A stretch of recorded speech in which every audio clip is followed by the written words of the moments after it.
Bonjour à tous, cette semaine Parashat Kitetsé. Au début de notre parasha, la Torah nous parle du fameux Ben Sorer ou Moré, ce fils rebelle, qui va être condamné à mort par le Beddin, le tribunal rabbinique, et cet enfant va être tué à l'âge de 13 ans. C'est seulement dans cette période de 13 à 13 ans et demi que l'on pourra tuer cet enfant. Quel est son crime, cet enfant? Qu'est-ce qu'il a fait? Il est rebelle, il n'écoute pas la voix de son père et la voix de sa mère. Malgré leur correction, il persiste à les désobéir. Il est, nous dit la Torah, Ben Sorer ou Moré, Zolel Vesové, c'est-à-dire il est glouton et ivrogne. Il mange de la viande et il boit du vin. Quelle est cette faute que l'on peut attribuer au Ben Sorer ou Moré au point de le condamner à mort? Les Chachamim nous disent, en vérité, il n'est coupable que parce que Al-Shem Sofo, c'est-à-dire sa fin, ce qui lui arrivera. La Torah dit, il vaut mieux qu'il meure aujourd'hui innocent plutôt que coupable. La Torah Yarda le Sovdato chez le Mitzvah, elle est descendue au fin fond de son esprit, de sa psychologie. La Torah sait que cet enfant va donc par la suite mal terminer au point qu'il va même il deviendra un assassin. C'est pour cela qu'il vaut mieux le tuer maintenant quand il est innocent plutôt que coupable. Pourtant, on peut se poser une question. La Gemara dans Rosh Hashanah nous dit qu'un homme n'est pas jugé par les actes qu'il va peut-être faire par la suite, mais uniquement par ses actes d'aujourd'hui, ses actes présents. La Gemara nous rapporte l'exemple de Ishmaël. Lorsque Akadosh Baruch Hu, c'est marqué dans la Torah, a entendu la voix de Ishmaël, alors les anges lui ont dit, maître du monde, cet enfant, sa descendance va un jour faire mourir tes enfants, comme c'est rapporté à l'époque de l'exil de Nebuchadnezzar.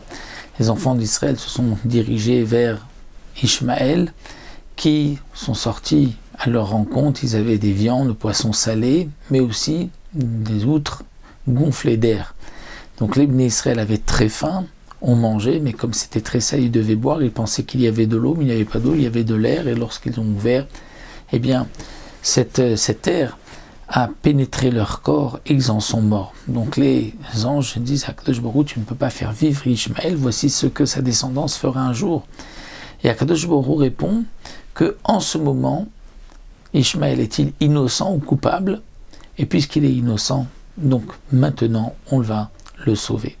Donc la question se pose pour le Ben Sorer ou Moré, pourquoi le condamner pour une faute qu'il n'a pas encore faite?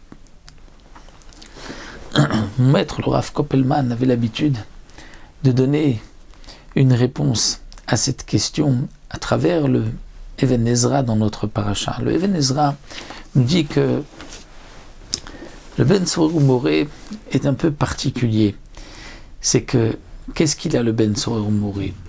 Il mange, et alors, nous dit le Even Ezra, c'est comme un apikoros. Pourquoi?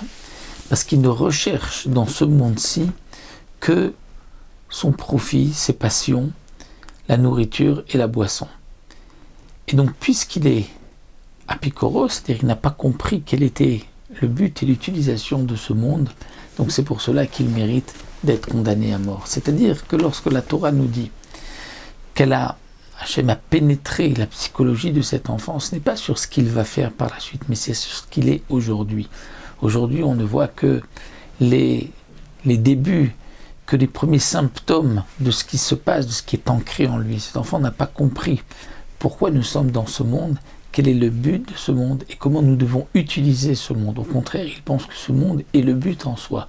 Et donc, puisqu'il est apikoros, c'est pour cela qu'il mérite de mourir. C'est comme ce que l'on voit à propos du Nazir qui lui s'est séparé de ce monde, où là la Torah nous dit qu'il y a Pélé, quelque chose d'exceptionnel, puisque le Nazir qui se prive du vin va donc s'élever par rapport à ce monde-là. Donc ce que la Torah nous enseigne ici, c'est que cet enfant est tué justement parce que maintenant, en ce moment-là, il a en lui une mauvaise graine, c'est-à-dire il est apikoros, il ne comprend pas quel est le but de l'utilisation de ce monde, et c'est pour cela qu'il est condamné à mort, donc pas seulement par ce qu'il va par la suite fauter, ça ce sont les conséquences évidentes de sa pensée, de ce qu'il a aujourd'hui.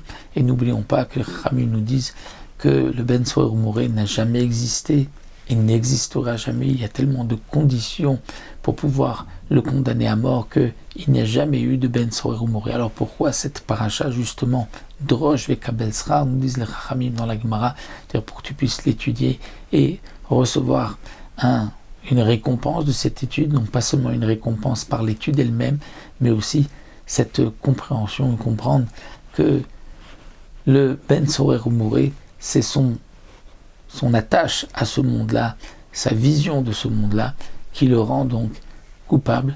Donc à nous aussi donc d'apprendre et de comprendre que nous devons juste utiliser ce monde-ci pour le service divin, mais pas considérer ce monde comme étant un but en soi. Shabbat Shalom U'Mevorach.